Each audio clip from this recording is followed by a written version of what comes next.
ذوالفقار شفیع صاحب Nelson UK، السلام علیکم.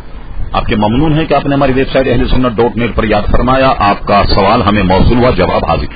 آپ نے پوچھا کہ میں نے کچھ قرض لیا ہوا، قرض کی قسط جمع کرانے کے بعد میری تنخواہ بہت تھوڑی رہ جاتی جس میں گزارا کرنا دشوار.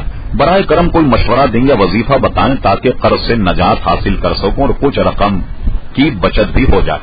تو دیکھیے، ایک تو طریقہ اس کا یہ ہے کہ آپ اپنی ضروریات کو محدود کر دیں تاکہ آپ کی ضروریات جب محدود ہوں گی تو آپ اپنا گھر کا خرچ بھی چلا سکیں گے اور قرض بھی دے سکیں گے. اور دوسرا، آپ نے پوچھا کوئی وظیفہ بتائیے، تو وظیفہ سن لیجئے.